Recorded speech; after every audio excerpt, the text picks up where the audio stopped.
Hello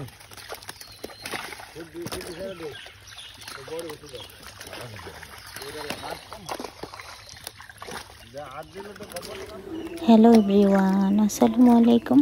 সবাই কেমন আছেন? আশা করি ভালো। আলহামদুলিল্লাহ আমি ভালো আছি। আজকে আমাদের পুকুরে জাল ফেলা হয়েছে, সে একদমই ভোরবেলা। তা অনেক মাছ ধরা হয়েছে। অনেক মাছ আমাদের খাওয়ার জন্য একদম তাজা তাজা মাছ অনেকগুলো রাখা হয়েছে। দেন বাজারও বিক্রি করার জন্য অনেক মাছ নিয়ে গেছে। আমাদের পুকুরে অনেক দিন ধরে জাল ফেলানো হয় না, অনেক মাছই হয়ে গেছে। দেন মাছগুলো অনেক বড় হয়ে গেছে। তো এইগুলোকে আজকে বাজারে বিক্রি করবে।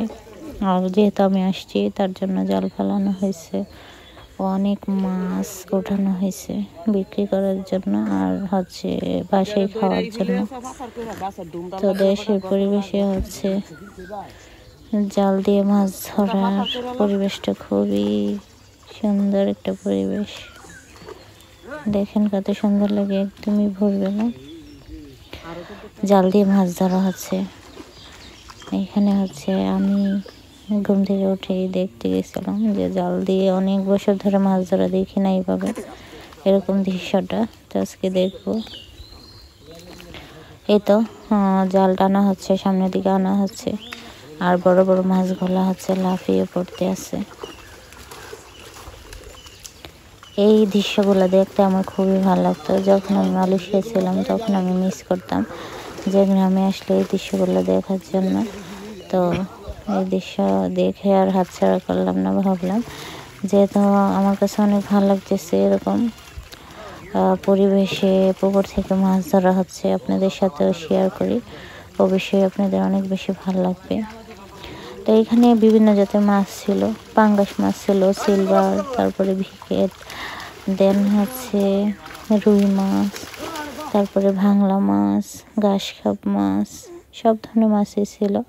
তো জেলেরা অনেক অনেক মাছ ধরেছে জাল দিয়ে আর একদমই কাছাকাছি চলে আসছে।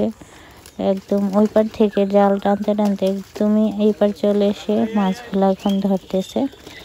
তো বিভিন্ন মাছ বিভিন্ন জায়গায় নিতেছে আর কিছু মাছ ফেলে দিচ্ছে, মানে পুকুর আবার ছেড়ে দিচ্ছে, কারণ এইসব মাছগুলো বিক্রি করা হবে না। এই তো 2 ক্যারেট এরকম মাছ ওঠানো হয়েছে আর বড় একটা পাতিল দিয়ে, এটা মনে হয় দেশে কি বলে ডাম কাটা হয়েছে, তারপরে মনে হয় পাত্র মতো বানানো হয়েছে, ওইটা দিয়ে অনেক পাঙ্গাস মাছও ধরছে। এগুলো আজকে বিক্রি হবে বাজারে। তো এই তো উপরে নিয়ে আসছে সবগুলো মাছ ধরা, এখন শেষ, এখন বাজারে নিয়ে যাবে। আর আমাদের বাসার জন্য অনেক মাছ নিয়ে আসছে। আমি অনেক জাতের মাছই বললাম যে সব জাতের মাছ মিলে রাখো, তাহলে খেতে ভালো লাগবে। আর দেখেন কত সুন্দর এখানে পুকুরে চাষ হয় পাঙ্গাস মাছ, আর খেতে মোটামুটি ভালোই স্বাদ পাঙ্গাস মাছগুলো। তো এই পরিবেশ অনেক দিন ধরে দেখা হয় না, আজকে দেখলাম, খুব ভালো লাগলো আর আপনাদের সাথে শেয়ার করলাম। আপনারাও দেখে অনেক বেশি ভালো লাগবে। অবশ্যই কমেন্ট করে জানাবেন কেমন লাগছে আমাদের পুকুরের মাছ ধরার যে পরিবেশ দেখাইলাম। আর এগুলো সব বাসার জন্য নিয়ে আসছে। এখানে 5-6 রকমের মাছ আছে যেগুলো বাসার জন্য নিয়ে আসছে। এখন মাছ কাটা হবে। এই তো বালতির মধ্যে করে নিয়ে আসছে।